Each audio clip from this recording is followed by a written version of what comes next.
if you have a trend that is positive, it is still based on health parameters.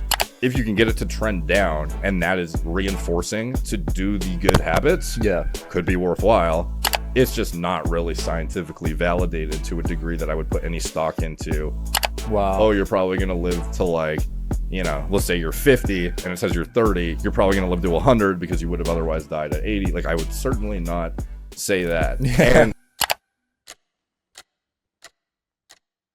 wherever you guys are watching this show, I would truly appreciate it if you follow or subscribe. It helps a lot with the algorithm. It helps us get bigger and better guests, and it helps us grow the team. Truly means a lot. Thank you guys for supporting, and here's the episode.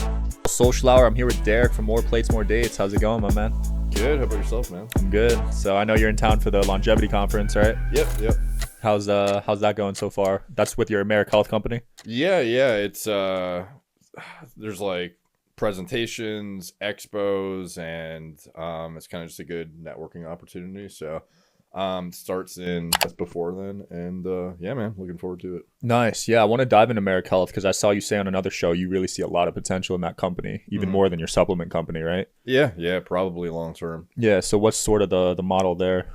In general, it is broad spectrum preventative medicine. So by preventative medicine, it's kind of like an approach to taking care of your health to prevent disease before it actually occurs, rather than treating symptoms once they actually manifest themselves, rather than waiting until you have a literal heart attack to go, see what's wrong or see what my cholesterol is. You actually check this stuff ahead of time and proactively assess, how do I optimize things? Do I have any genetic predispositions I should be aware of?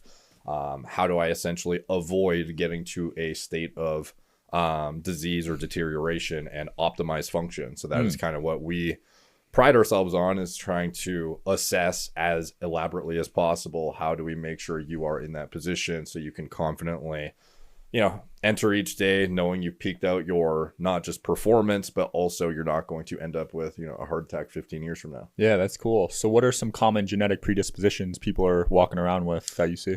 Probably one of the most notable is there's a gene that predisposes you to, there's an assortment of them, but ultimately you see the manifestation of it in your blood work as it's called lipoprotein a, which is like the most atherogenic, and when I say atherogenic, like potential for atherosclerosis buildup, as in plaque in your arteries leading to heart attack down the line or what have you. So this marker is very, very difficult to modulate with diet and lifestyle. So typically when you see somebody's blood work, there are a lot of things that can change dramatically just by losing weight, fixing your diet, addressing like the low-hanging fruit stuff that everyone is aware of essentially. But with LP(a), it's very genetically determined. So even if you have perfect everything, I've seen people with the most dialed blood work and then sky high LP(a) and had like calcium scores equivalent to like the worst of their age group, even though they were objectively very healthy from what you could see visually and every other biomarker on their blood work. Wow. So if you get this checked, even if, and it's very cheap, you could get it for like, I forget what it is off the top of my head, but I think it's like $20-$30 or something. Oh, for a blood test? Yeah, but if you get this checked, because it's so not manipulated by diet and lifestyle to any significant extent, like there are, there is some impact, but not enough that you wouldn't notice it being high. Like it's not like it's transiently changing. So even if you check at one time, you'll know essentially. Yeah, you'll either be, in an area of, I'm probably not genetically predisposed, or it's going to be very blatant that there's something going on. And that is problematic because no matter what you do, lifestyle wise, whatever, if you think that you're good to go and you're missing this kind of background factor, you could be stacking plaque in your arteries without even knowing it. Dang. So that would be like the lowest hanging fruit thing I can think of off the top of my head as far as genetic predispositions that one might want to look for. I think it's like the leading cause of death among cardiovascular related genetic predispositions. Wow. Yeah. And then what was the question again? What are genetic predispositions? Yeah, some common ones you see. Yeah. I suppose like there's a lot of genes that could, in concordance with one another, create a state of unhealthiness where it's not necessarily down to one specific gene. Like, for example, I could point out, if you have a mutation in the gene that encodes for, it's called MTHFR. I'm sure you've heard of it. Yeah. And we're probably going to discuss Gary Burka in a sec. But anyway, he highlights the importance of that, like to high hell. And a lot of people have it, like to the degree where I had it. yeah, within this room, like I have it, you have it. It's probably a good likelihood he has it too. Most people, if you walk in a room, it's like over 50% of people have some sort of like deficiency in this enzyme functionality. And you could see the reflection of that in your blood work as high homocysteine, which is also like very pro heart disease among other things. Yeah. And like that's an example of a very common genetic predisposition that could be harmful, but you can point it out pretty easily if you just look at your homocysteine in your blood work. You don't need to get a $600 genetic analysis to figure out like, okay, maybe I have this thing that then maybe leads to a biomarker being elevated. Like you just check the biomarker, and if it's elevated, maybe you can work backwards from there and implement some of the changes to actually correct it. But those are just two off the top of my head is like very common. That makes sense. So when it comes to gene breaks, are those, you can't really fix those, right? Those are just set in stone. Yeah, like genetics is not necessarily my area of expertise, so I don't want to speak totally out of turn, but my understanding is if you have a mutation in a gene that encodes for, the development of the creation of some sort of enzyme or protein in your body, it's not like you can just, go manually change it necessarily. Like there are things you could do to enhance the expression of a gene that could be, protective or kind of offset the deficiency or impairment of a certain, like for example, with MTHFR, there's evidence to suggest that if you just take a few milligrams of riboflavin per day, you could actually correct your MTHFR entirely rather than have to do a whole bunch of complicated stuff. But in general, like your genetics are set, and it's kind of what you do with those that makes the difference, because they will express or upregulate depending on what's going on. And I'm sure you've heard of epigenetics. Sometimes the circumstances you impose on yourself will actually dictate what processes and signaling happens in your body, even with the same genetics. So that's why if you have risk factors or certain lifestyle habits that are like blatantly bad for you, like smoking, like it'll affect the way your genes, turn on or off, or work well or don't work well, and so on. Yeah, that makes sense. What's your take on people that say you can treat diseases and such naturally, holistically, that your body has the capabilities to heal everything? I think to some extent, like I certainly don't want to suggest that you need drugs or anything to fix all ailments or whatnot, because that's certainly not the case. And most of them can be corrected by basic lifestyle, diet, training, nutrition, sleep hygiene, etc. But there are certain things that are very difficult to get around too, like the LP(a). Yeah. Good luck just going on a treadmill and getting that down to single digits. It's just probably not going to happen if you're very predisposed. And some people with familial hypercholesterolemia, which is like pretty much a sky high LDL level in your blood work, you're not necessarily going to be able to fix that just by dieting your way down. And it'll help by all means. But some people have unique predispositions that almost like supersede the stuff that for maybe an average person might get you to like negligible to almost no risk. It's very dependent. Like some people smoke until they're 100 and they will outlive a guy who's like a dialed biohacker. That's true. What do you think causes that? Is that their genetics just different from everyone else's? It seems to be that they are able to essentially deteriorate slower than the next person, and that is essentially dictated by genetics, but also, you could easily argue that person, if they had a perfect diet, training, etc., maybe they would have lived to 115 instead of like 105 or something. Yeah. But we don't really know. It's not like we have a controlled experiment where we can compare, well, you smoking and not giving a about anything versus you having dialed in, biohacker level stuff.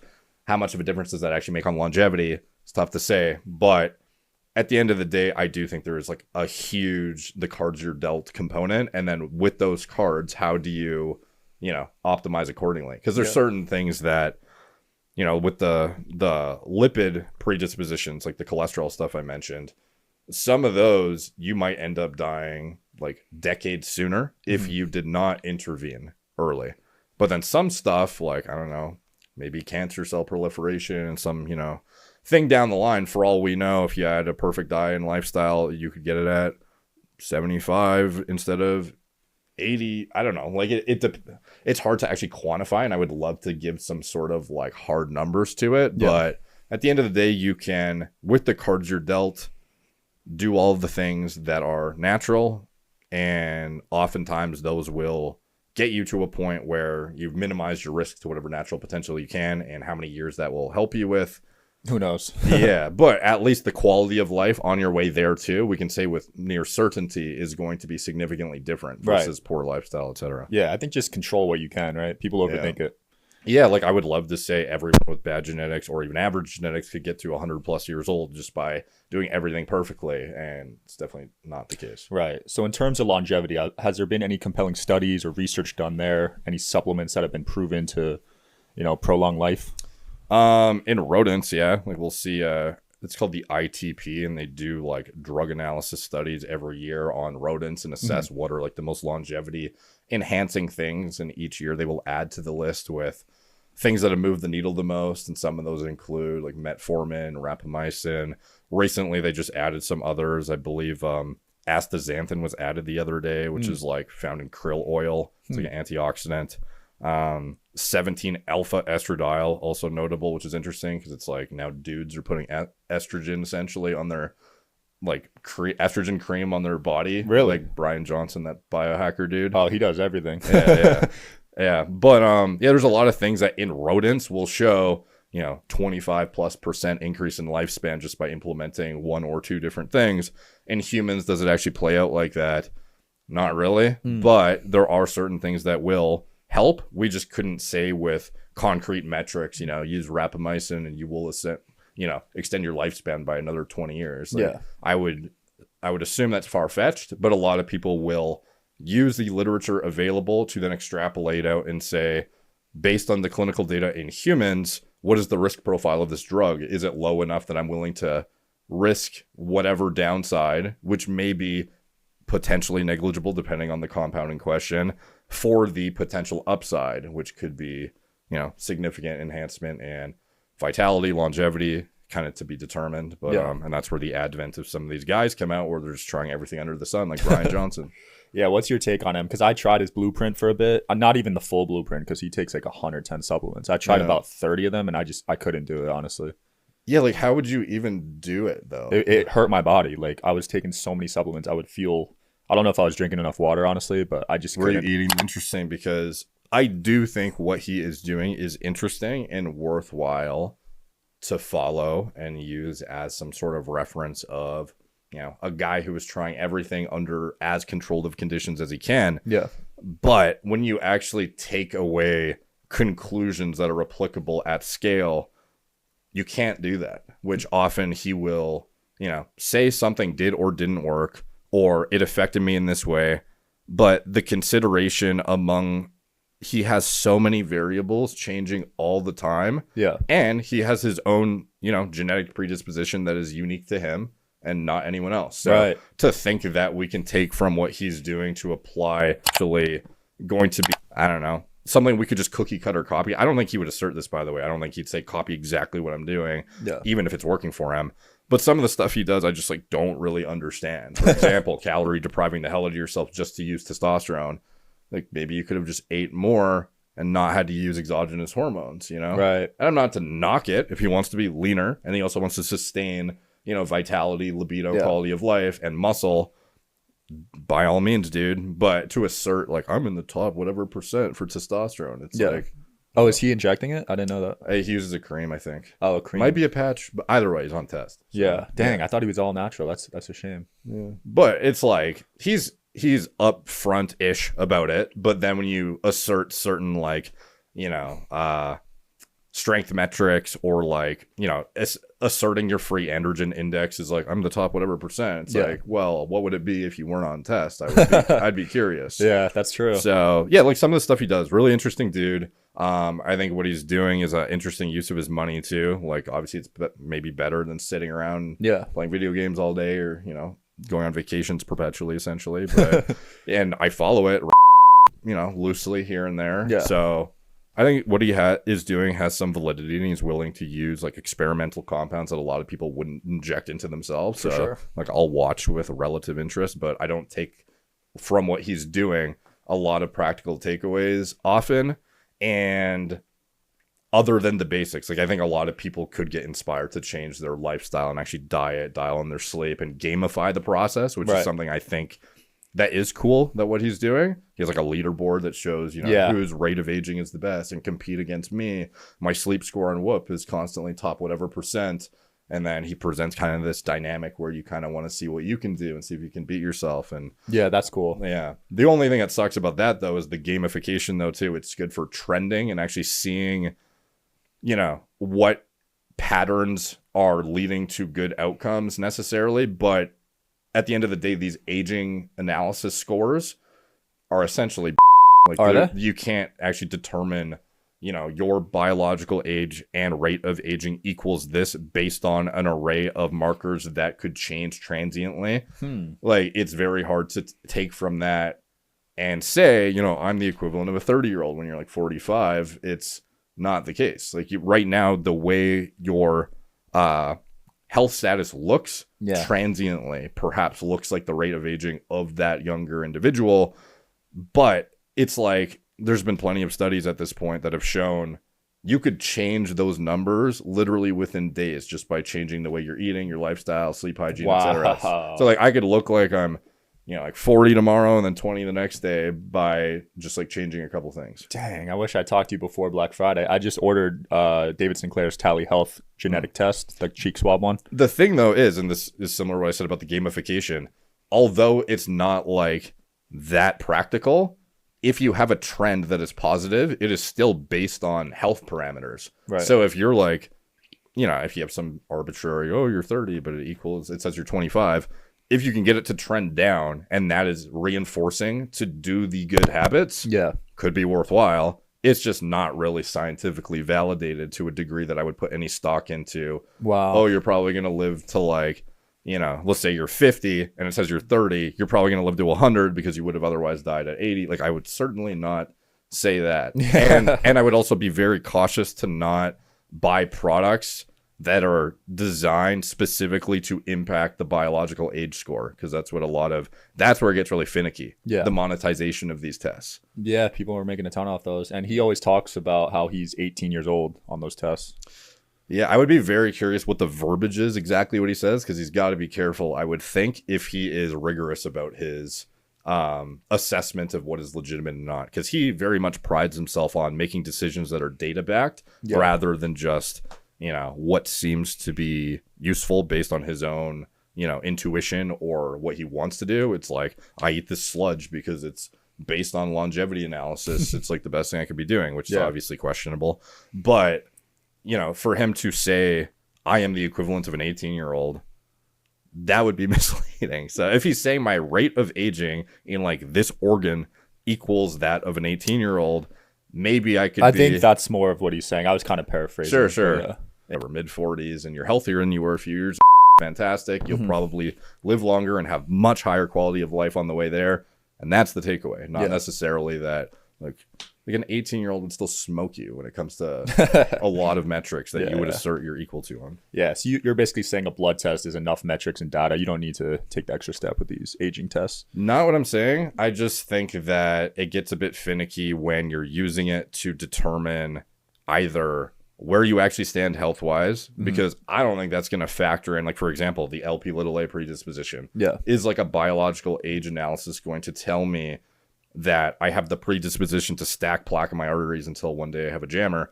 Probably not. Right. It might, have some sort of concordance with insulin sensitivity and other metrics that could avoid cardiovascular disease. But there are some things that are just like, you need to get granular with actual literature-backed information and not base it on, my methylation score equals this, therefore I'm healthy. Like, yeah. And he uses elaborate blood work, by the way. He doesn't just use these like clock things as his assessment. So worth noting.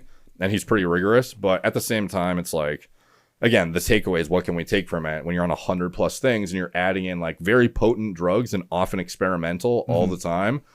we have no idea how that affects everything else. And frankly, he has no idea either. Like, he added an oral minoxidil the other day for hair growth, which is helpful, but also a really primitive antihypertensive medication that affects your ability to regulate fluid dynamics. And it's just not a great drug. It can lead to arrhythmias. It's way better topically. There are other ways to enhance how good it works topically. Yeah. And he just adds in willy-nilly and doesn't really like how that's going to affect your blood pressure, how that's going to affect everything else you're doing. Like, one change could influence the, I don't know, takeaways of 100 other things you're doing. Wow. Yeah. And if you're taking 100 a day, who knows? Yeah, like, these are potent drugs in his protocol too. Yeah. Like, a lot of them are just basic supplements and stuff, but often it's, you just chuck in like follistatin gene therapy or like thymosin derivatives or whatever. So, What did you think of his recent study about measuring the boners while he sleeps? yeah, I haven't looked at it intricately to see what was the takeaway that he said. He measures how long he's hard at night, and he's trying to increase that time. How does he measure it? It's some device. He puts it on his and then I think he's hard for 2 hours and 20 minutes or something. And what's the optimal? I guess Does that's a he have measure of sex? health. I don't even know. That's a good question. Yeah, because I know he got divorced and he likes to sleep alone to get those high sleep scores. Yeah. He said it's actually harder to get those sleep scores when there's someone sleeping with you. So That's interesting. yeah, there's extreme levels to this stuff, man. Yeah. Like, obviously I wouldn't recommend necessarily do this, but yeah, I think that I don't think I don't know if anyone's ever assessed that. So that's, interesting. But in general, when it comes to like hormone balance, if you have morning wood versus not, like, that's kind of a good sign or proxy for some level of like hormonal imbalance or deterioration. Because when you're younger, you're pretty much waking up with morning wood every day. Yeah. And then at some point, oftentimes people will realize they're becoming less sexually driven. They're, morning wood's gone. They have erectile dysfunction in the bedroom. Like, these are proxies for actual health status. But, the measuring like duration of boner while sleeping, I don't know. How much importance do you put on testosterone? A lot of people talk about it. I think it depends if you're symptomatic, because a lot of times people will look at the number and then get very, numbers oriented to where they'll look at a piece of paper and have it dictate whether they take hormones, for example, right, or if they psychologically believe that they need something to optimize it. Sometimes people with very low test levels objectively actually perform better, build more muscle, are in a better state of mind, have better health in other organ systems, etc., even with a lower testosterone level. Like, some of the most jacked guys I know are like Really? 500 total Ts. Oh, wow. I didn't know that. Yeah. So it depends on your sensitivity to the hormones. And a lot of times people need to understand the number is how much you're producing that is in your blood at that snapshot in time. And the reason your body produces a certain amount is to achieve an outcome. So it's like, if I need less testosterone to achieve a function, it doesn't necessarily mean that's a bad thing, because there are certain circumstances where people will have like 1,200 total testosterone, which objectively on paper to the layman, they'd be like, wow, look at that. You're pretty much like the pinnacle of masculinity. You make so much test. Congrats. Greg O'Gallagher. Yeah. But like, that amount, presumably, unless you're intervening with something to achieve it, your body has dictated you need to produce this much in order to achieve functionality in like whatever it is you're needing to accomplish in organs. Wow. So like, it doesn't mean it's good necessarily that you need to produce twice as much to get the same outcome as another guy. Yeah. With that said, there is a level of deterioration too, where if you go below, a certain amount for you, maybe that number is higher or lower for you specifically, but there is a level where deficiency typically will result in, symptoms. And that's why this reference range, it's just like a gauge at the end of the day and averages, but it doesn't dictate that this is definitely, if you have a, less than 300 equals, you're 100% going to have every low testosterone related issue, or that if you're at 1,200, it's guaranteed that anything. It's just it's a reference at the end of the day, but you need to, this is why working with a professional is so key to interpret this stuff. Like, Alex Hormozy used to walk around with like in the hundreds of, like, it was like 100 and something is total T. What? But the guy is yoked out of his tree. That's it? Functions well. Damn. Yeah. I didn't know that was possible. That's the lowest I've heard. Yeah. I think he said on Graham Stephan's podcast the other day, he has like 124 total tests. But like right now or back then? Now. What? He's jacked. Yeah. So Dude. with that said, though, he's always had those levels, which is weird too. And he has started HRT, and he could speak to the more detail around why his test is so low still on HRT. Presumably, it's just missing shots and being lazy about it.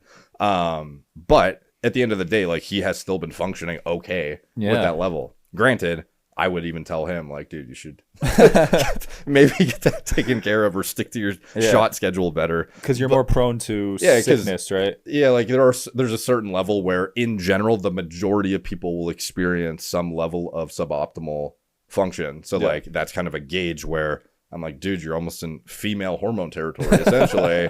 So it's worth looking into further. So don't disregard the number, but just be aware and cognizant that if you have a 500 total test and your buddy has a 900, it does not mean that you need TRT to get up to his level necessarily. Are you interested in coming on the Digital Social Hour podcast as a guest? Well, click the application link below in the description of this video. We are always looking for cool stories, cool entrepreneurs to talk to about business and life. Click the application link below, and here's the episode, guys. You're speaking straight to me because I had a 552 and I thought that was low. So I didn't do any of that, but I did some holistic stuff. Okay. Maybe there was no need for it. Maybe, but at the same time, it's like you could also see corroborating data from other biomarkers to assess, like, was that whatever changes you implemented, was that worthwhile? Is your insulin sensitivity better? Is your, I don't know, liver parameters, kidney parameters, are these things improving? Or are you just chasing a total T number? Because it's like sometimes medications people get put on are actually just chasing a number and don't actually really improve anything else. Wow. So that's where you kind of got to dial in. What is leading me to try and optimize it? Do I have any symptoms? Could I, is there a spectrum of where I think I've deteriorated and I'm okay at functioning, but I used to feel better? My libido is kind of like 70% of what it was. Does everything else in my blood work look okay? That kind of stuff is all, you need a complete picture before you just especially get on something that's going to shut you down. Yeah. So what type of supplements are you taking? I know you own Gorilla Mind, which is a huge supplement company, and you super successful there. Are you taking anything on a daily basis right now? Yeah. I let's see, where would I start? Oh, you're like Brian Johnson? No. Vitamin D and K2, I take that essentially daily. Ubiquinol, I also take daily. What does that do?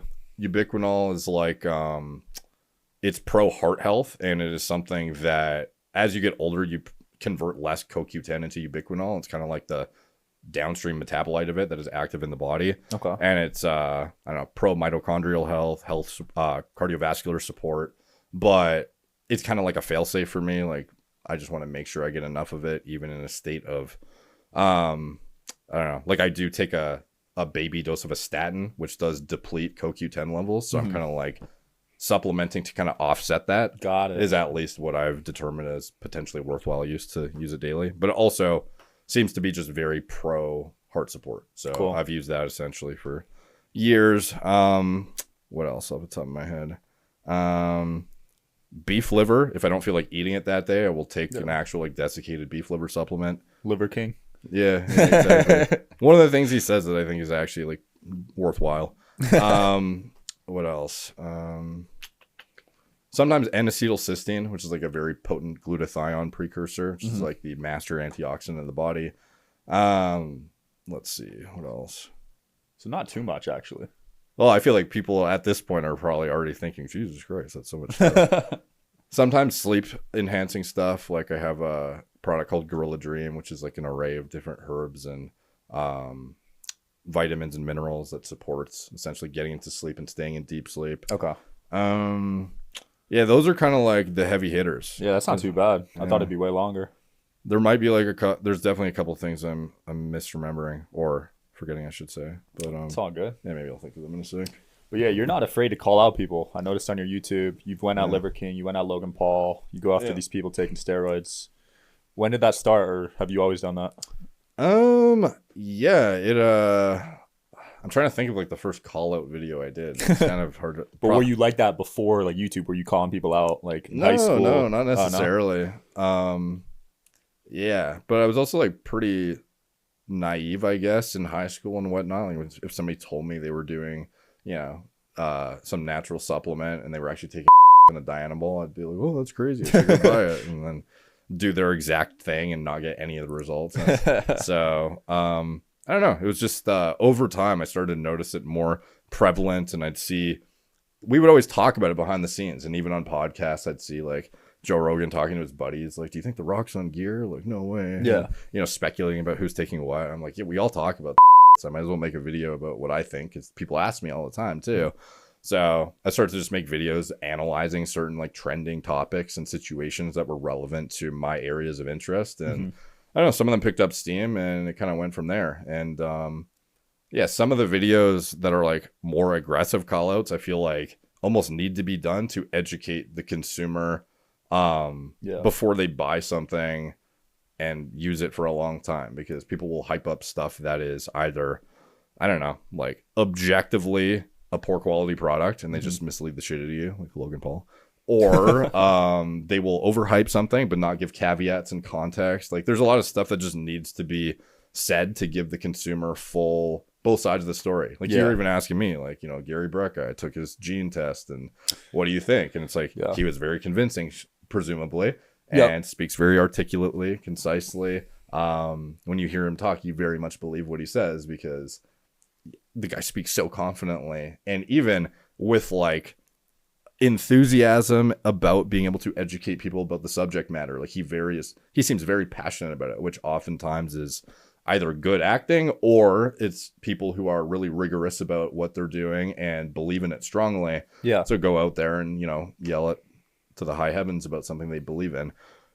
But when you listen to that guy, it's very hard for a lot of people, even very educated people, to know if it's BS or not. Like, he was on Joe Rogan's the other day, and Joe is on, certain supplements now because of him. And is he? Yeah. Wow. Yeah. So he got Joe Rogan too. Yeah. Yeah, he's very convincing, man. No, but that said, some of the stuff he says is not like, it's pretty benign. Like, if he says get on a methylated B complex, it's not necessarily going to be problematic, especially when it's something you can just urinate out the excess.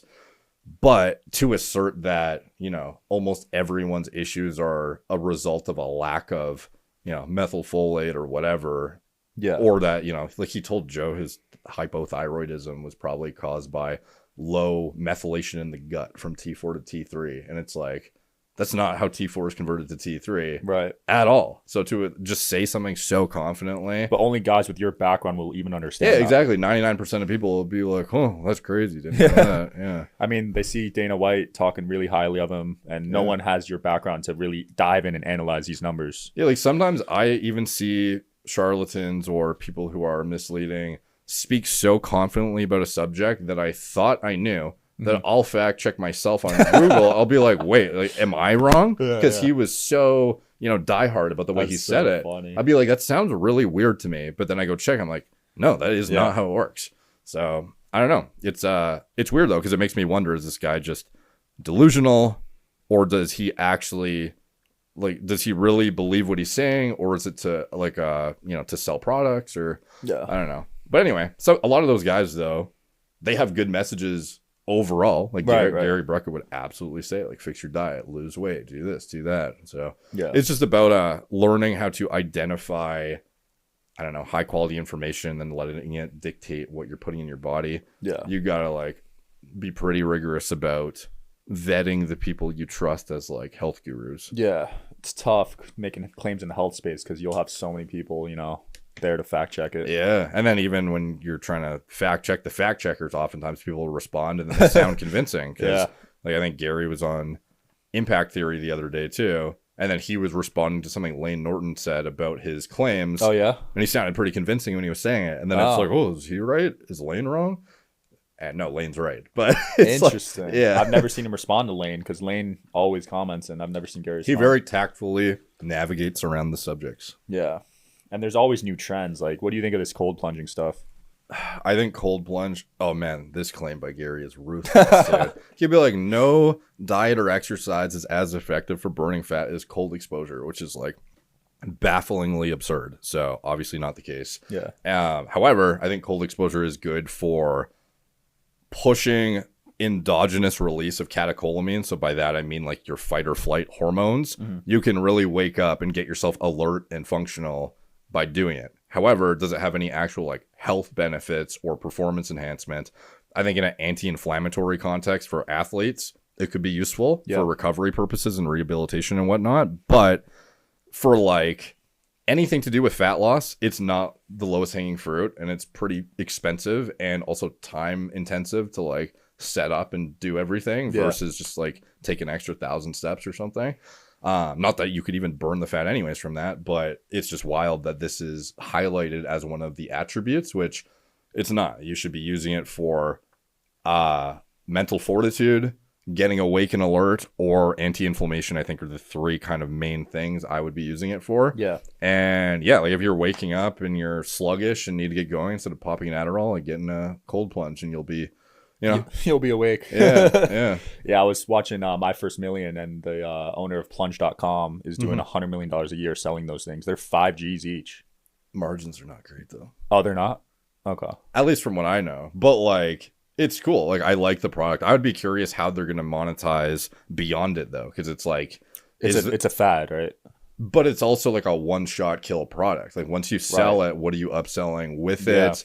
Is there some sort of upkeep or subscription model? Like at least with things like 8 Sleep or whatever, it'll be like stay on our subscription to be able to interpret your metrics and get, you know, active live auto recommendations and adjustments. Whereas the cold plunge, it's like, I just question. I think it's cool, by the way. I think what they're doing is awesome. I think their product looks sick. I think we've even worked with them at some point through Merrick and might even have a partnership set up. But yeah, I'd recommend checking them out. I just wondering from a economic standpoint, like, how that stacks up. Cause yeah, the subscription model, even Oura Ring now. I remember when I bought one 5 years ago, they didn't have a subscription. And I just bought another one because I lost it. They have like a monthly subscription now. And maybe I'm wrong, and maybe the economics must make enough sense for them to be, you know, leaning into it so hard. And maybe they'll pivot into, have they done saunas yet? I don't know. I just found out about them today. I mean, the fact they're killing it like that is crazy to me. Good domain to have too. Yeah, plunge.com. Did they have at plunge or what is it? Plunge.com. But like their handle on Instagram I'm not too? sure. Yeah, I just found out about them. I didn't realize that many people were doing cold plunges. Yeah, I wonder what the SEO is like around that. Yeah. Type in cold plunge if that's the main thing. Yeah. But anyway, yeah, their product looks cool. And I think in general, a lot of people do use it as a way to change the trajectory of their lifestyle, which I think is super impactful. Yeah. Yeah. You call out, I should have mentioned this earlier, you call out a lot of people that take steroids, but they won't admit it. I know people were questioning if Logan Paul was on them during that last fight. What did you think of that? I couldn't say definitively. I know that their drug testing was like in competition testing, essentially, meaning it's like around the window of the fight, so you could easily be prepared to clear it out of your system in time should you know that is the only time you're getting tested. So, you know, does that mean he cheated? Not necessarily. And it doesn't seem like there was rigorous rules around, like, you know, testing anyways. So technically he didn't do anything wrong if he did. And the WWE, well, I guess, I don't know. I'm sure there is like, don't take gears, probably some in the contract, but I haven't seen it. And in the WWE, you're kind of like unspokenly encouraged, I would say.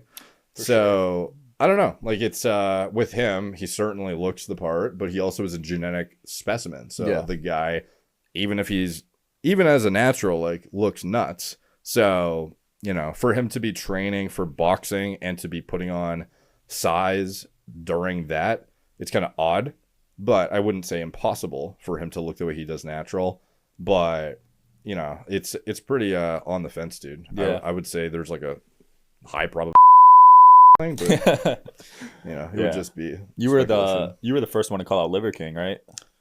For steroids? Well, with proof, with probably. Proof. You got the emails leaked, right? Yeah, I saw that video. That was crazy. Yeah. That one got a lot of views. Yeah, no, wild situation, dude. And it's like, yeah, you hear about these things. It's like, you know, the natty or not discussion, and you don't really know for sure. You can never say or prove.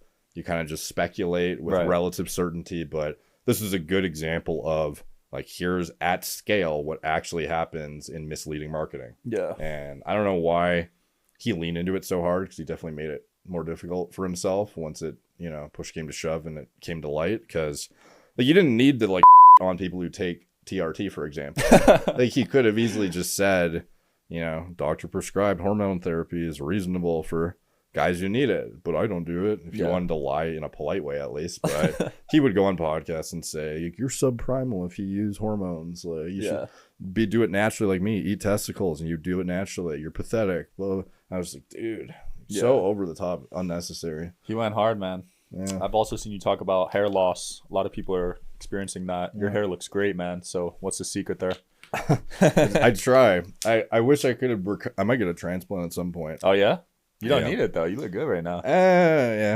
It's hair. Subjective, I guess. Yeah, it's kind of like body dysmorphia, I guess, and fitness too with hair. Because if you know you could get a lot better, then it's hard to overlook. But anyway, the most impactful things I've done, and if I start them, this is kind of the manifestation of my content, is this is stuff I wish I did sooner, because I could have probably prevented any permanency of loss to where I even would think I need a transplant. I could have stopped it like dead in its tracks. Oh yeah. Similarly to atherosclerosis, like there's ways to manually intervene. The problem is it is with drugs often. So, I don't want to say you should get on drugs, similarly to if you have, sky high lipid parameters that are very unaffected by lifestyle.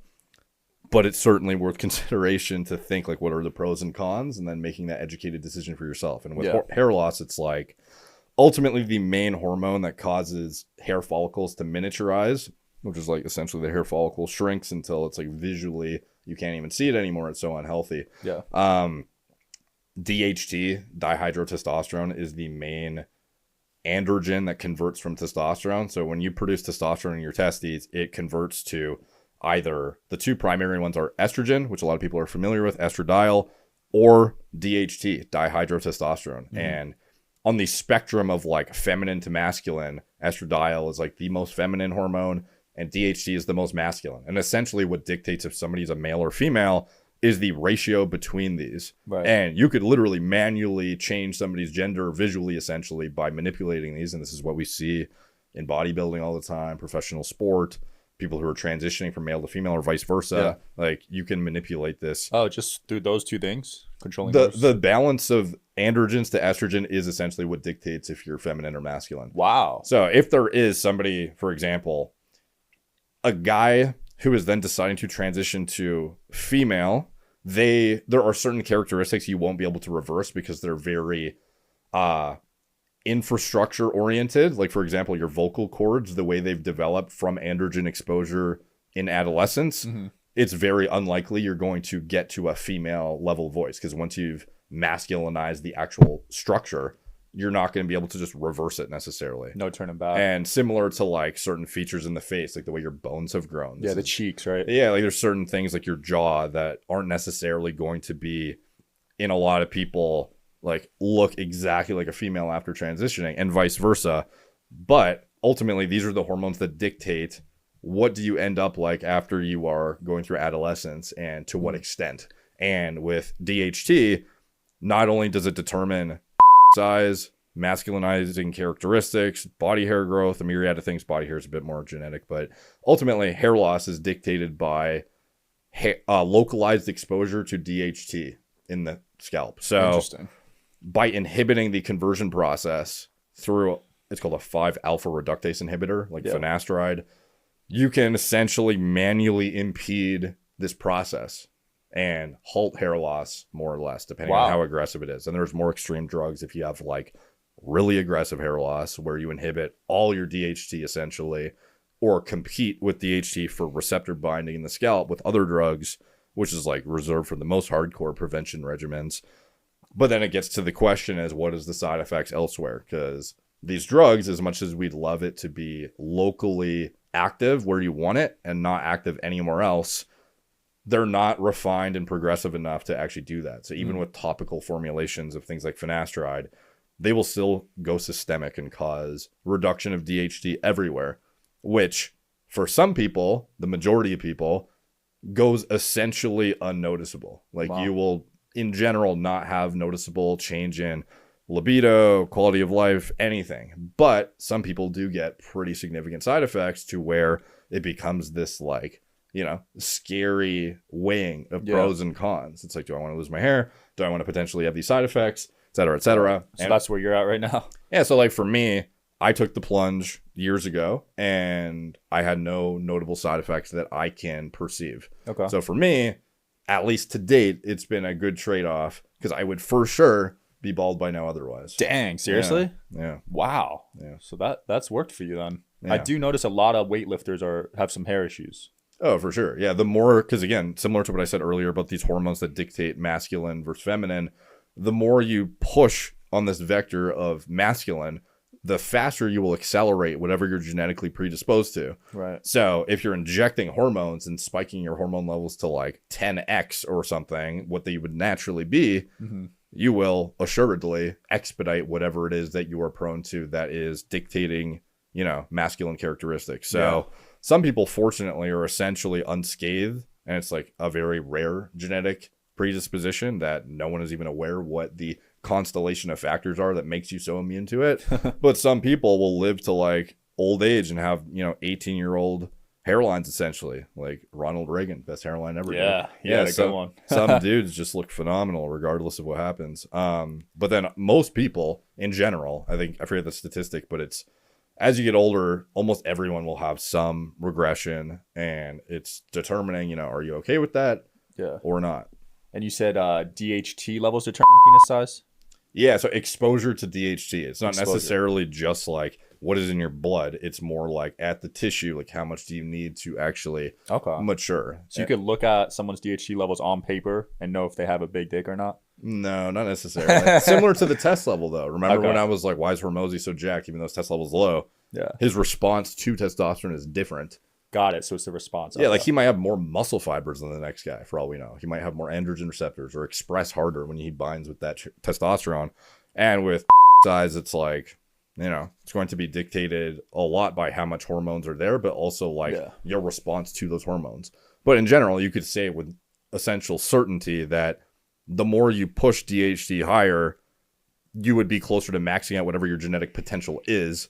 Yeah. In adolescence, though, like once you're fully grown, you kind of like the boat has sailed a little bit. Interesting. What do you think of Ty Lopez? I think he said if this finger's, I forget which one, if this one was longer, you have high testosterone or something like that. Oh yeah, it's like the digit ratio or something. Yeah.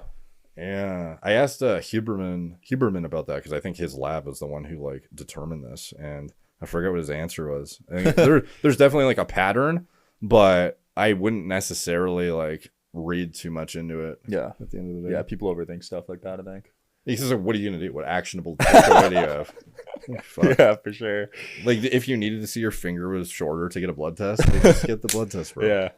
Has there been anything you've heard from Huberman or Peter Attia that really impacted you and you started implementing their advice? Yeah, I think Huberman's information about dopamine and actually using it as a way to drive like goal seeking and how to not like burn yourself out, how to go about modulating exposure to it, being careful about when you are taking certain drugs, even situations that might spike it, and being cognizant of what's happening in your brain has been impactful.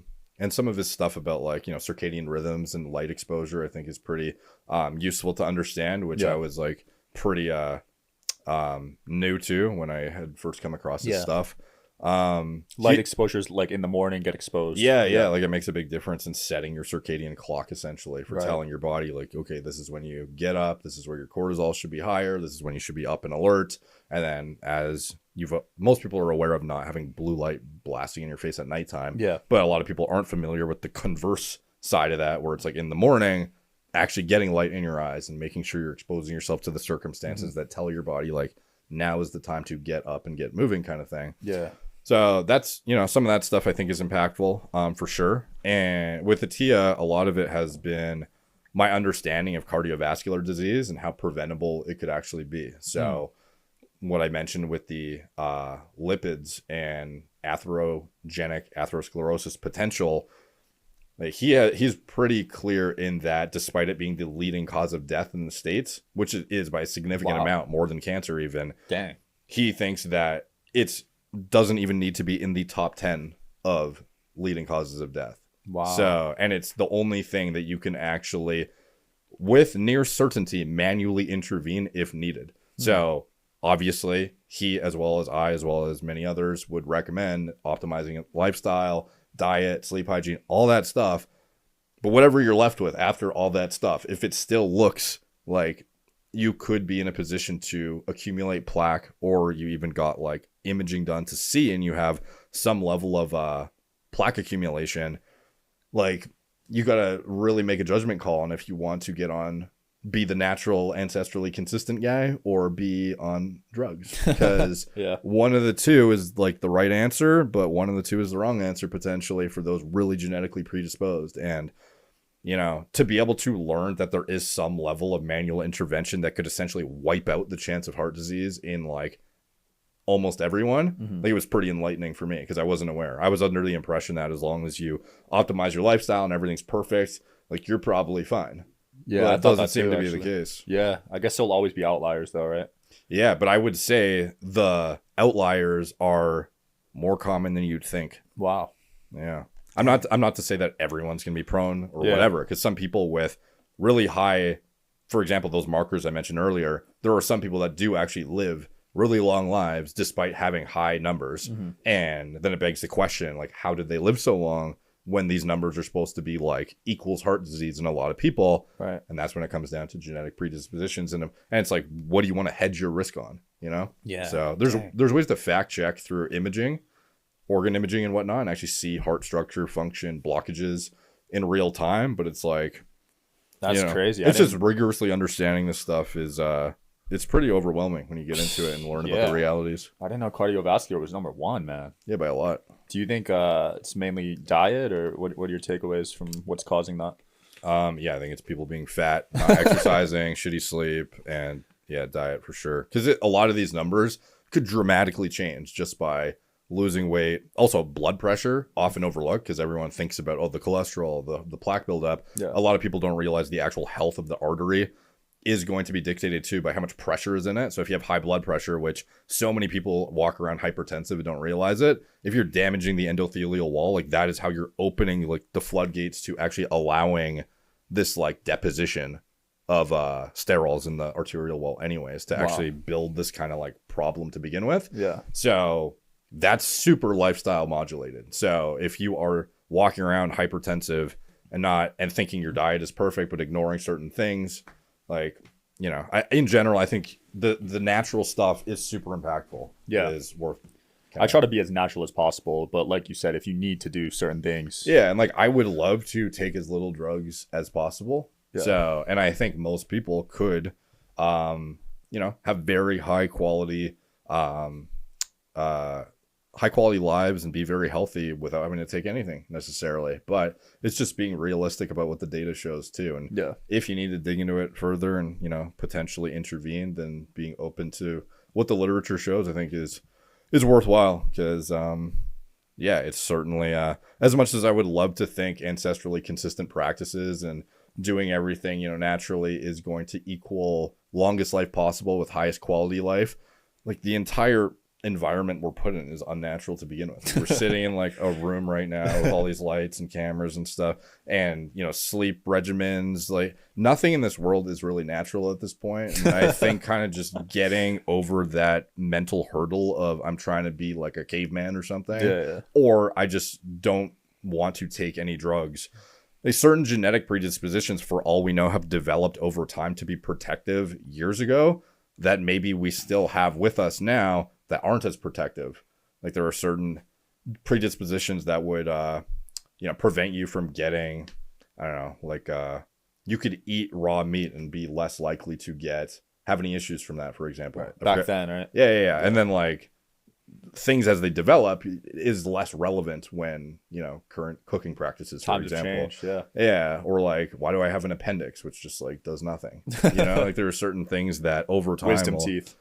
So anyway, that's kind of the takeaway I would say. As much as I don't want to lean in and say you take drugs, it's kind of just be very open-minded, and unquestionably no one would disagree. Optimize lifestyle, diet, sleep, circadian rhythms, etc. Love it, Derek. It's been a blast, man. Anything you want to close off with, promote, any websites?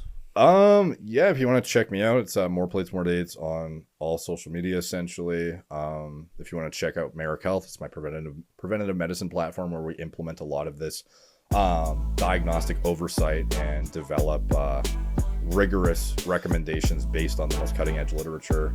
And yeah, you can get a doctor who's in your camp to oversee this stuff and make sure you're on the up and up.